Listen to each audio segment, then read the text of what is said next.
The Atlanta Falcons are making huge moves on defense in 2023. And head coach Arthur Smith seems like he has a trick up his sleeve and he knows the Falcons are going to do quite well this year. They have completely robbed Dan Campbell and the Detroit Lions in this trade that happened this afternoon. It seems like the Detroit Lions are admitting that they had one of the worst draft busts of recent time. But let's talk about the Falcons, the move that they made today and all the moves they made this entire offseason, and if the Falcons could really shock the NFL this year. The biggest move that the Falcons made was early in the offseason when they did release Marcus Mariota. Now we know that during the season, towards the end of the season, the Falcons elected to bench Marcus Mariota, and a lot of people thought this made him very upset. What actually ended up happening is Mariota would end up going on injured reserve, even though Arthur Smith sort of admitted to the media that Marcus Mariota did not have a new injury. So that made people think that, hey, the reason why Mariota was going home, the reason why he was going on injured reserve is because he ended up getting benched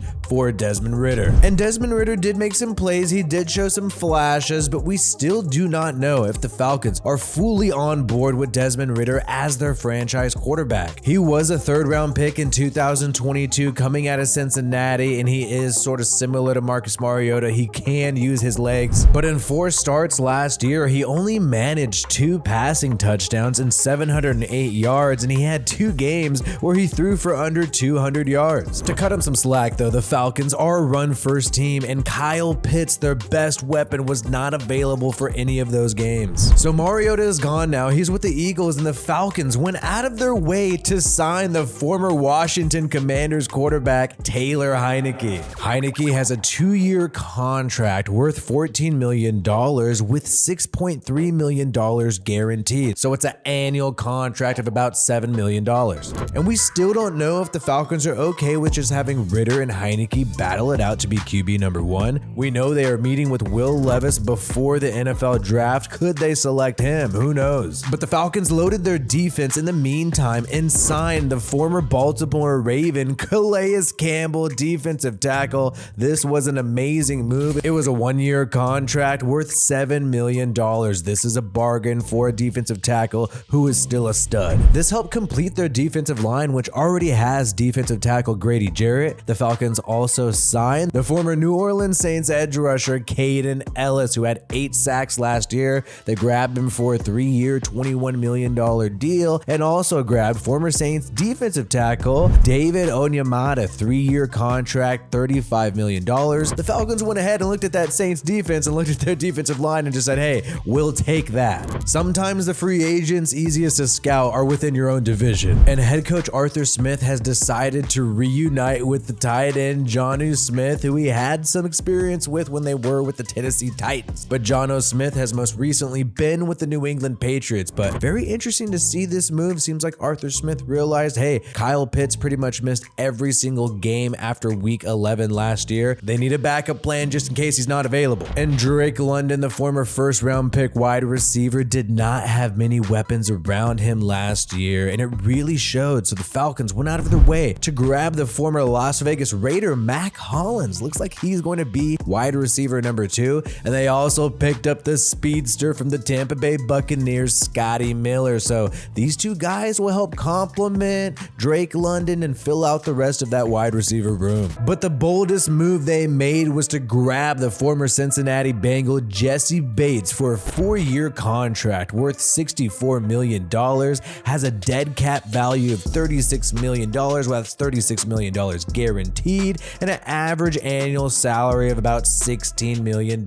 Huge money, solidifying the secondary with Jesse Bates. And so this defense is complete. You finish the defensive line, you already have an amazing cornerback with AJ Terrell, and now you have Jesse Bates at safety, filling out that safety room with Richie Grant. And then you got Casey Hayward still, even though he battled with some injuries, and the Falcons decided to go ahead and complete their cornerback room and complete their defense and get an absolute steal. And that is the trade they made today for the former number 3 overall pick in the 2020 draft from Ohio State, Jeff Okudah, the Detroit Lion. And what's even more insane about grabbing this cornerback was the fact that the Falcons only gave up a 2023 5th round pick. If Okudah ends up being half of what people expected coming out of the draft, draft, then this is an absolute steal. We know he's struggled with the Lions, he's had some injuries, he missed pretty much all of 2021 and did not play the full season in 2020, but in 2022 he finally had his first full season. And he's received damning criticism from people like Walter Football. You have them saying that Jeff Okudah is a good kid but played terribly thus far, and he was a failure by the previous regime and they should not have drafted him. And last year he had 0 interceptions, 2 pass breakups, but he still showed flashes in certain games and had a good PFF coverage grade against the Bucks, the Browns, and the Falcons. But I believe since he only has 1 year left on his contract, and yes, the 5th year option is available, I believe the Detroit Lions just figure they might as well move on from the guy and at least get some value from him, since they're not going to re-sign him or offer him a new contract once the season ends. And we've seen the LA Rams only be able to get a 3rd round pick from the Miami Dolphins for Jalen Ramsey. So maybe the fact that the Lions only got a 5th round pick kind of makes sense. Maybe that's just where the market is right now. But Jeff Okudah is only 24 years old and he has some upside, and he's not going to be asked to be the #1 cornerback in Atlanta. No, they just need him to be the #2 cornerback around AJ Terrell, and they already got a great safety room led by Jesse Bates. So the Atlanta Falcons and Arthur Smith, this team is now entering an interesting situation heading into the 2023 NFL drafts. They hold the 8th overall pick in the draft, and they're a team who last year did well in certain areas. You saw players like Tyler Algier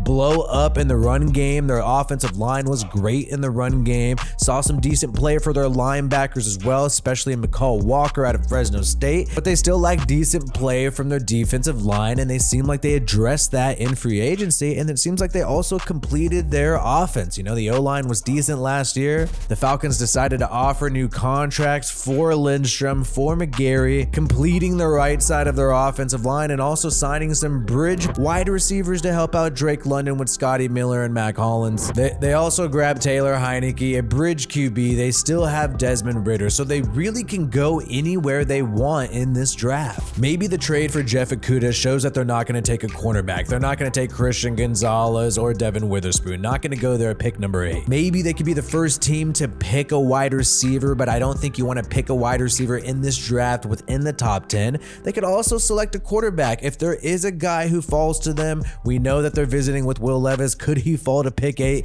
and the Falcons select him to compete in this deep QB room? But all we know is the Falcons look good, and they look like they're prepared to shock people this year, especially given the fact that they are in the NFC South, a division that a lot of people think is going to be weak. Give me your Falcons record predictions in the comments below, and subscribe to this channel if you want more videos from me covering the entire NFL. We're going to keep pumping more content out here on WiFiWillie NFL, so make sure you click that red button so you do not miss the next one. Peace out, and I hope you have a good one.